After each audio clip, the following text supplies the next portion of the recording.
Hello again. This is Entropy666. And this is Lucifera. Good evening out there. We have decided to talk about something that might be a bit of a surprise to some of you. We are going to be speaking about the mystic revelations that are found in the Star Wars movies, as well as the books and so on. It's a very large pantheon of universal understanding and knowledge.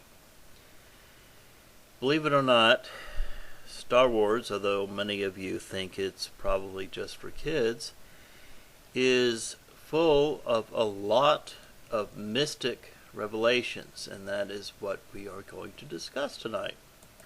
To quote Obi-Wan Kenobi, "Well, the Force is what gives a Jedi his power. It is an energy field created by all living things. It surrounds us and penetrates us. It binds the galaxy together." Speaking of the Force, everything is made up of energy. So, and we are at one with this, and this is what you can call God. In the New Age movement, we are all one and God. What the Force teaches us comes from Zen Buddhism. Now, I am a Zen Buddhist. I'm not going to get into a lot of the history of myself and Star Wars. I do remember when Star Wars came out. A lot of you probably don't, back in '77. And it influenced me. The thing is, I didn't regain my love for Star Wars until after I committed to Zen Buddhism. I realized shortly afterwards that the Force was based on Zen. And that's true. I mean, you can look this up yourself. George Lucas, for whatever reason, being raised a Catholic, decided to base the entire religion around Star Wars on Zen Buddhism.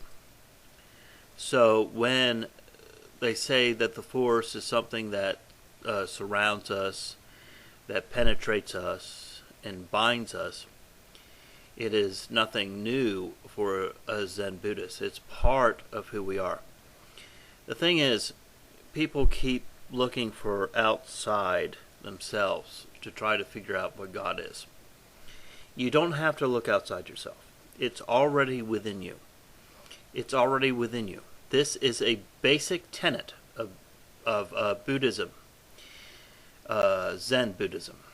The divine comes not by observation, but comes from within. Even the Christ taught this. When you look at what the Christ taught, I mean, really, you look at him telling people to draw upon themselves, not to look beyond themselves. With the faith of a grain of a mustard seed, I'll find the verse here. With the faith of the grain of a mustard seed, you can move mountains. He does not state in there that if you have faith in God, if you have faith in me, he just says faith. So we have potential as human beings that is beyond what most Christians and most churches, whether they be Christian or whether they be other, teaches you. Even the Christ said, you will do as I do and even more. We'll find that verse as well. So this tells you that we are very powerful and we have been dumbed down. I want to take this in a sort of a different place here for a minute. We have to remember, despite the fact that we constantly refer to ourselves as gods, we are gods, that we have to have within ourselves the humility to understand that the fact that we are gods does not mean that we are somehow great, that we are somehow greater than others. If you aspire to be great, you never will be. Really, in my opinion. But if you aspire to be good, a good person, then you will be great. Now, speaking again about the Star Wars universe, I don't think that it would be in much contention that the greatest of the Jedi was Yoda. Yoda, I think, I don't even think that's arguable, that Yoda was the greatest Jedi there was. So let's look back. Let's look back at Empire Strikes Back, when we first meet this character, Yoda. He is living in a swamp in darkness, and he is certainly not this great, powerful being that you would expect. I will find the quote here. Luke, who does not know that he has met Yoda in the swamp of Dagobah, says that he is looking for a great warrior. Yoda says, wars do not make one great. It is in humility that we truly find ourselves. Until you have lost yourself, you cannot know who you truly are. This is a basic premise of Buddhism, Zen Buddhism to be specific when it comes to the Star Wars religion. It is based on Zen Buddhism. You can look this up yourself. George Lucas based it on Zen Buddhism. Let's talk about the dark side here for a minute. Now, in order to see the light, you must know the dark. If you want to know the light, you must know the dark. Both sides have a part to play in the universe, the light and the dark. In every incarnation, we play both sides. So never condemn the light or the dark. They are as they are. They're, in the grand scheme of things, there is no good and there is no evil. It just is. If you look in the history of Zen Buddhism, it is based on Taoism. Zen, more than any other of the Buddhist sects, is based on Taoism. Taoism teaches that there is light and there is darkness, the yin and the yang, and the two have to be together in order for you to see things clearly. So, we will get into the dark side of the Force and discuss that. This is a quote from Palpatine talking to Anakin. If one is to understand the great mystery, one must study all its aspects, not just the dogmatic, narrow view of the Jedi. If you wish to become a complete and wise leader, you must embrace a larger view of the Force. To be personal about Lucifera and I, we have both embraced a dark side ourselves. We have, in the past, we have embraced a satanic faith, a satanic way of looking at things. The truth of the matter is, if you are only coming from one perspective or the other, you do not truly understand the larger perspective. You don't understand the perspective that makes up the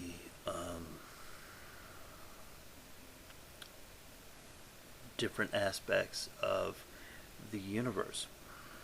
For whatever reason, George Lucas, being born and raised a Catholic, embraced Zen Buddhism for his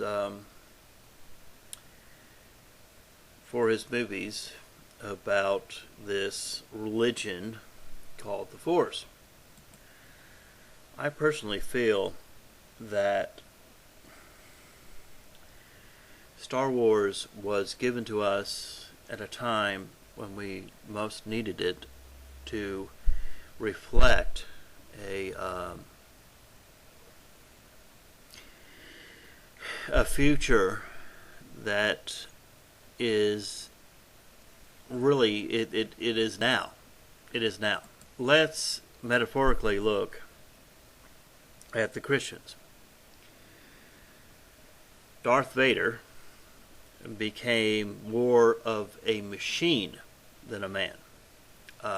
There are people out there who are embracing this idea of transhumanism, this idea that they can become immortal with the help of technology. And I look at these Christians, and even just, not literally, they're not literally taking the technology, but they are metaphorically, because they are becoming less and less human as the days and months and years go by. I have had more arguments with Christians who curse and fight with me, and it's mind-boggling to me that these people actually believe that somehow they are superior, that somehow they are destined to this great heavenly realm where they will rule over other people. It's ridiculous.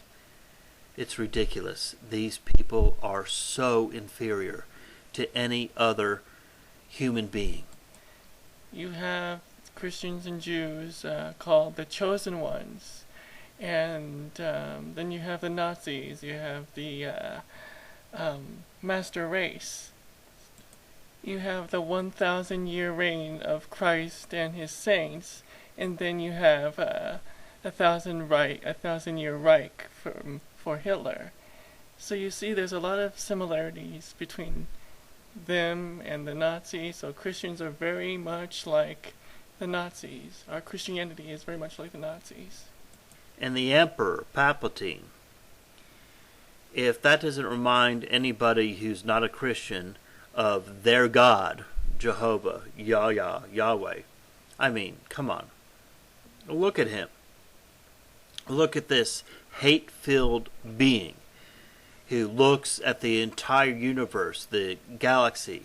I am going to bring order. I am going to bring order. I am going to bring order.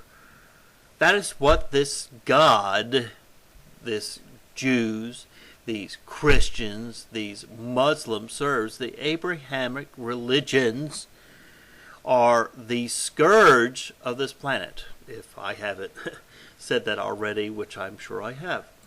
Just because the light and the darkness exist does not mean that us who are of the light, who are light bringers, cannot fight against this darkness that pervades in this world. It is a scourge, and it wants to trample down and get rid of the idea that you and I have this Buddha nature, this God nature, that is within us. And all we really have to do is bring it out. The Christian church, the Jewish and the Muslim church, the Abrahamic religions, and other religions, I guess, as well, but specifically those, are doing everything they can to trample down, to get rid of any idea, call it blasphemy, any idea that you and I are capable of so much more. And the Bible itself is replete with this God going against man to stop them from advancing to a higher state of consciousness. I'd like to mention another thing too, that a lot of the Christians, they say that Lucifer hates us. Lucifer hates us. But look who really hates humanity. It is Yahweh. Just read your Bible carefully. This entity called Lucifer is barely even mentioned in the Bible. One passage. But we have discussed this before. The thing is, this Lucifer consciousness, Christ consciousness, this Buddha nature is within all of us. And whether you call it the Force, whether you call it the universe, whether you call it some kind of pantheism where God is in everything, the truth of the matter is, it's not it's difficult for me to say you are all gods, plural, because the truth of the matter is you're not all gods. You're all God. We are one in this, folks. And even the Darksiders, even the Christians, even people who are against us, eventually, it's going to take a while, but eventually they will come to this understanding. And that is the fight that we fight, that those who are out there who want to condemn us for who we are. Well, Star Wars is a symbolic representation of who we truly are. You look within yourself, folks, and stop looking at things like this, like Star Wars, and saying, "Oh, it's just for kids. Oh, it's just for kids. I'm not even going to watch this. I'm not even going to get into it." There is a basis. There is a real strong mystical understanding within the movies, within the whole pantheon of the Star Wars universe. And we've only scratched the surface here. I would like for those out there to look into this themselves and find the understanding that that this fictional force is not fictional at all. The force is something that resides within all of us, and it is something that strengthens us and makes us who we are. We are so much more than this. We are so much more than we are told we are by these Abrahamic religions. And it's been a little while since Lucifera and I have put together a video, and I think this one worked out well. I hope that you all see where we're coming from. And, well, it is 8 o'clock at night, Pacific time. Oh, one last thing too. I'm going to be making another video on a similar topic, so stay tuned. Well, alright. This being evening time, good evening to all of you, and I hope that you have garnered something from our little video here. This is Entropy signing out. This is Lucifera signing out, and good night.